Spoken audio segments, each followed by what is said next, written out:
Bonjour et bienvenue sur ma chaîne. Je suis heureuse de vous retrouver pour réaliser ensemble ce sac, donc polochon, sac de danse pour petite fille, que nous allons réaliser aujourd'hui ensemble, étape par étape. J'ai bien séparé ce tuto par chapitre pour que vous puissiez suivre toutes les étapes de ce petit sac de danse pour filles. Le matériel, il nous faudra donc comme d'habitude des ciseaux de couture, règles, feutre pour tissu, des petites épingles et des pinces. Et puis alors on va avoir besoin d'un cercle de 20 cm. Donc si vous n'avez pas le cercle, vous pouvez le faire avec un compas, mais avec un cercle ça sera plus simple. Donc nous allons avoir besoin de plusieurs types de matériel pour des découpes à réaliser. Et donc pour les découpes principales, une grande découpe de 42 cm par 68 cm pour la doublure et pour le tissu matelassé. Ensuite, nous allons passer à des découpes de cercles. Donc il faudra 2 cercles de chaque type de tissu, donc matelassé et doublure, donc de 21 cm pour avoir un petit centimètre d'abattement pour faire mes coutures. Donc là, vous mettez votre cercle et vous allez tracer un trait un peu plus large pour pouvoir avoir vos 21 cm. Il nous faudra ensuite pour la petite poche 16 cm par 16 cm et 16 cm par 6 cm, puis 2 petits carrés de 2 cm par 2 cm pour la fermeture. Une fermeture, donc une grande fermeture de 50 cm, une fermeture de 15 cm. Il nous faudra ensuite donc des sangles de 2 mètres, 2 mètres 10 si possible. Morceau de passepoil donc de 68 cm, donc il nous en faudra 2. Et ensuite du ruban pour pouvoir faire un petit nœud à la fin si vous le souhaitez. Nous allons passer à la construction de la petite pochette. Donc là, pour cela, j'ai fait un point zigzag sur mon grand carré de 16 cm par 16 cm. Je le ferai aussi sur celui de 16 par 6 cm plus tard. Et là, je vais m'attaquer à la position de la fermeture éclair avec les 2 petits carrés de 2 cm. Donc je replie mon bord ainsi, je positionne le premier petit carré comme ceci, je vais réaliser un petit point, et pour le deuxième petit carré, je me positionne bien par rapport à mon grand carré donc de 16 cm par 16 cm pour avoir l'ouverture de la fermeture comme il le faut, et je vais réaliser de petits points.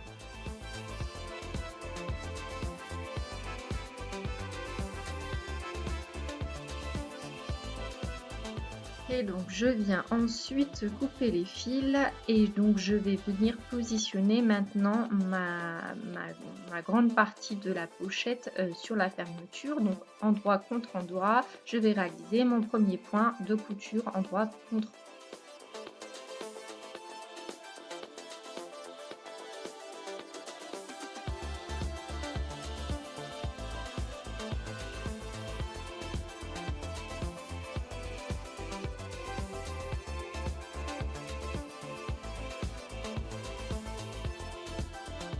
Une fois ce point réalisé, je vais devoir réaliser un deuxième point par la suite pour pouvoir bien figer ma couture de la fermeture.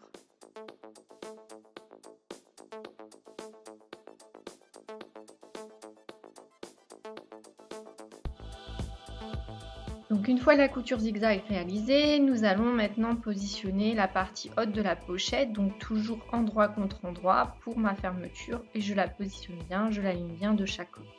Je vais réaliser donc un point et un point de surpiqûre.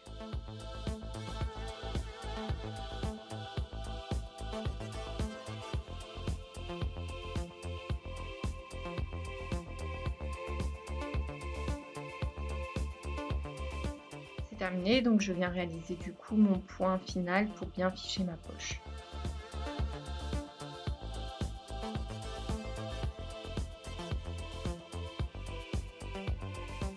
Je viens donc ensuite maintenant positionner cette petite pochette sur mon tissu doublure, donc mon grand rectangle de 42 cm par 68. Je le plie en deux pour avoir la moitié et je viens donc mesurer la moitié de cette moitié pour pouvoir positionner la poche sur vraiment cette partie là de la pochette, donc qui va se retrouver être un bord du sac en fait.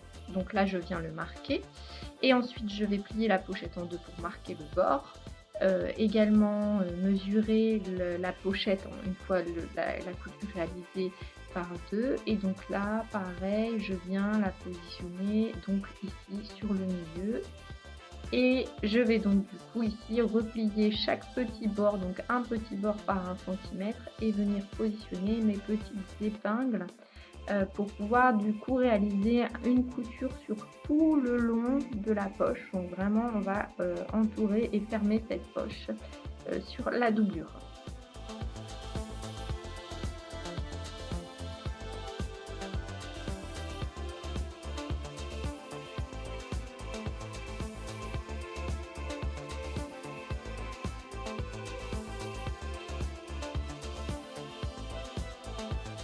Si je prends bien le temps à chaque fois de bien positionner le tissu, donc à chaque étape pour bien remettre, malgré mes petites pinces, pour bien le remettre et donc éviter du coup d'avoir quelque chose qui dépasse.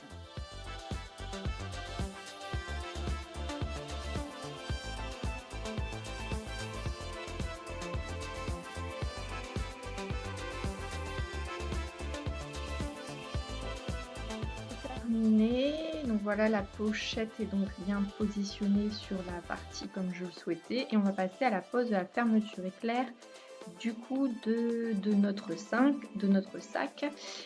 Donc je viens ici positionner endroit contre endroit sur le bord de mon tissu matelassé et sur le tissu doublure et on va aller donc épingler pour pouvoir réaliser la première couture de la fermeture éclair.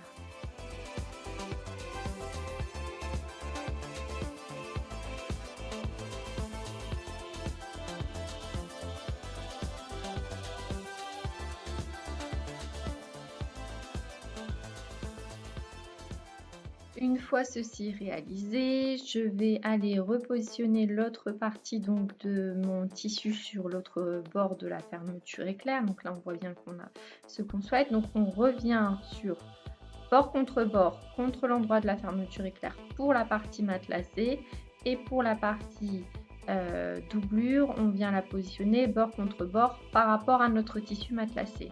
Donc c'est bien le devant de la fermeture éclair qui se retrouve contre le devant du tissu matelassé. Encore une fois, j'épingle pour pouvoir éviter que le tissu ne bouge pendant que je vais réaliser mes coutures.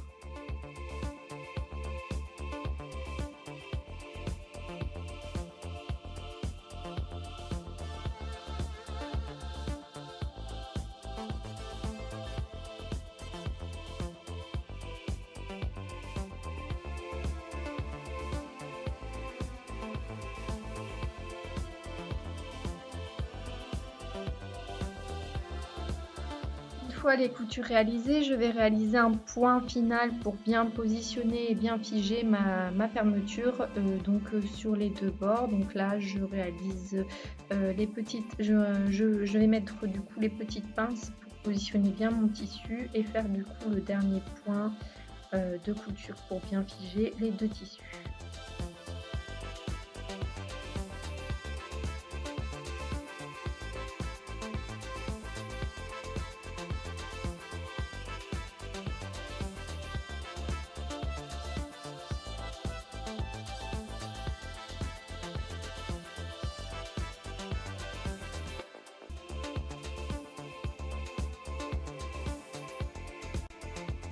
Donc ça y est, on a bien terminé donc la couture de notre fermeture éclair et on va passer à la pose de la sangle.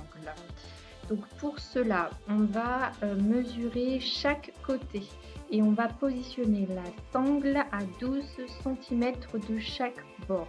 Donc on marque notre tissu pour pouvoir bien positionner la sangle.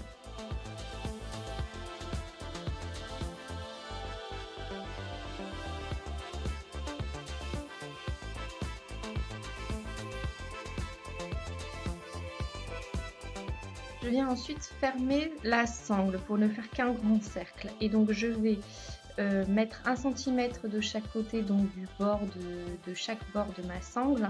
Donc on va après réaliser une petite couture là, mais pour l'instant je viens la positionner avec une petite pince pour bien positionner avant tout la sangle sur le sac. Et donc pour cela, je vais donc, pour bien avoir, comme il faut la sangle de chaque côté, donc je m'assure que le morceau où il y aura, la jonture, se retrouve en bas du sac pour pas que ça soit trop visible, voilà, comme ça. Et donc je viens plier le sac en 2 et la sangle, je la positionne de manière à ce que ce soit vraiment équilibré des 2 côtés. Et donc là, je vais commencer à épingler avec mes repères bien sûr que j'ai mis sur le sac. Voilà, j'ai épinglé et donc là, je m'assure bien que voilà, on a la sangle qui est identique de chaque côté. Je viens pas épingler jusqu'au bout parce que je ne vais pas les coudre non plus jusqu'au bout. Et donc je viens coudre mon tiracorde là, donc que j'ai bien positionné avec ma petite pince. Voilà, je fais plusieurs allers-retours et je coupe les fils. Donc voilà, donc comme je disais, on va pas coudre jusqu'au bout, donc je marque le repère. Ce qui est assez simple avec ce tissu matelassé, c'est de marquer le repère, puisqu'avec les carreaux, on arrive à savoir à peu près où on se trouve. Donc c'est très simple pour suivre quelque chose en ligne droite. Même quand on va aller coudre la sangle, c'est assez simple de se repérer avec les carreaux. Et donc là, je commence ma couture là où j'ai décidé et je vais faire 2 coutures de chaque côté donc de la sangle. Je vais coudre donc la première et je vais aller continuer donc sur cette même sangle la deuxième couture sur l'autre morceau de la sangle. Bien réaliser cette opération sur l'autre morceau de sangle de mon sac, sur l'autre côté de mon sac, donc 2 coutures de chaque bord de la sangle.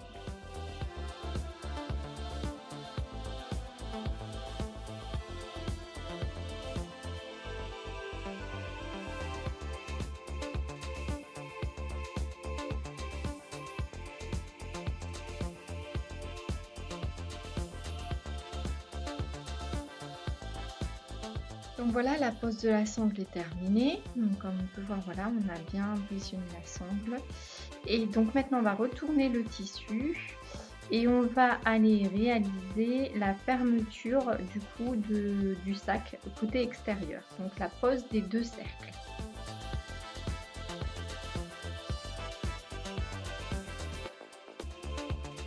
Pour cela, donc je prends le cercle et donc je vais aller positionner également mon passepoil qui va se mettre entre les deux.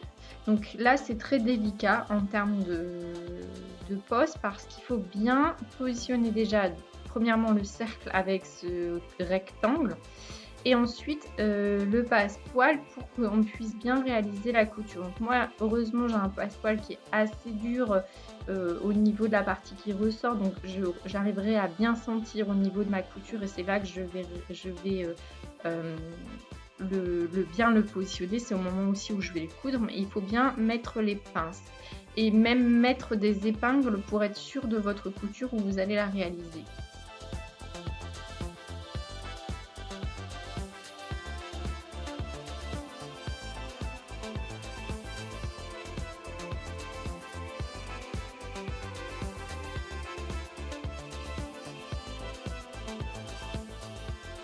Et donc ici, je vais vérifier donc ma couture parce que généralement avec le passepoil, on doit revenir une deuxième fois sur ce qu'on a fait s'il n'est pas bien positionné pour bien le positionner si il n'est pas bien positionné. Donc là, je viens de regarder et effectivement, je m'aperçois qu'il y a des endroits où il ne s'est pas bien mis. Donc là, tout simplement, ce n'est pas grave. Je vais repositionner des petites pinces pour bien me donner mes repères et je vais aller réaliser les petites coutures supplémentaires pour pouvoir remettre bien le passepoil partout. Donc là, il faut vraiment bien vérifier. Et donc voilà, comme ça, je mets ma petite pince.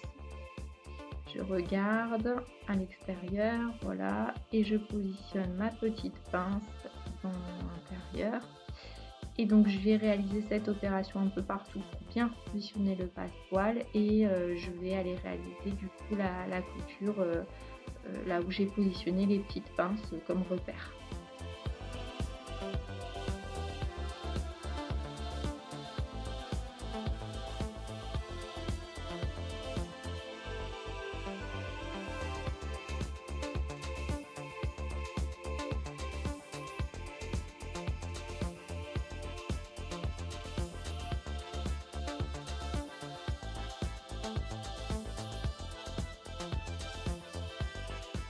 C'est terminé et c'est bon sur tout le côté et donc je vais aller réaliser maintenant l'opération de l'autre côté, donc côté toujours, tissu matelassé. Je vais ouvrir la fermeture éclair pour pouvoir, accéder à nouveau à mon sac et pouvoir le retourner. Et donc là, je viens positionner le passepoil avec les petites pinces sur tout le bord également. Je referai ma couture et je vérifierai que tout est bon.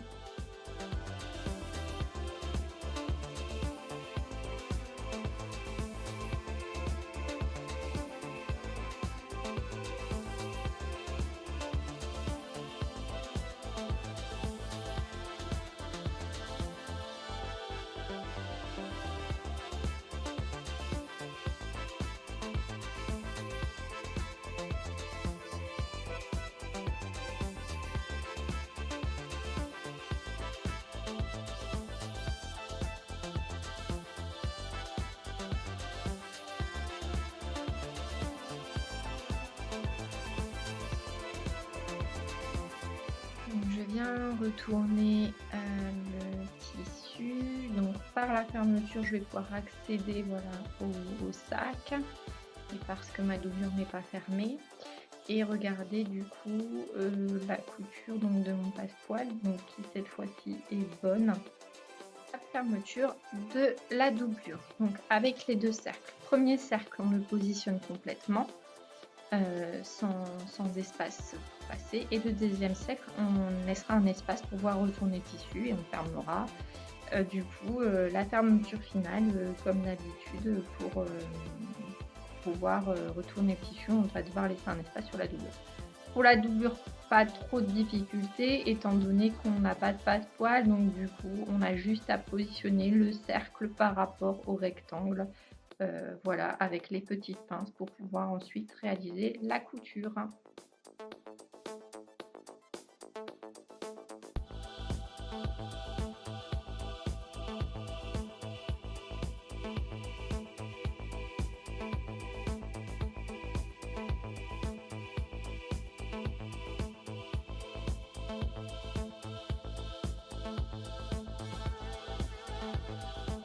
Fermeture éclair, pense à bien insister sur la couture pour bien refermer ce côté.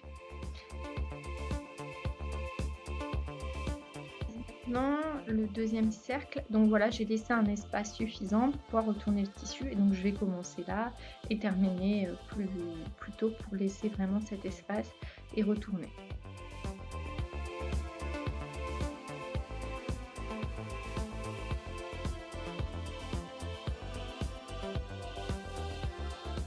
Et donc je viens retourner par cet espace mon petit sac. Donc je vais vraiment avoir l'aperçu là du coup du sac. Voilà, donc j'ai mon aperçu comme je souhaitais. Et donc on vient rattraper la doublure pour pouvoir réaliser la couture du coup sur l'endroit du tissu. Donc là on vient repositionner des petites pinces 1 cm de chaque bord et on va aller réaliser du coup une petite couture finale pour fermer le sac.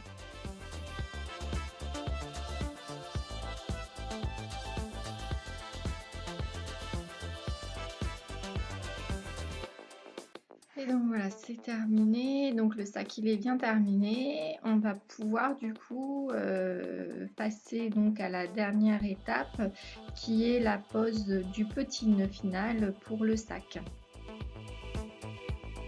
Pour cela, je vais réaliser des petites cocardes donc avec plusieurs petits morceaux de ruban. Moi j'ai choisi d'en prendre des roses, des bleus ciel un peu transparents.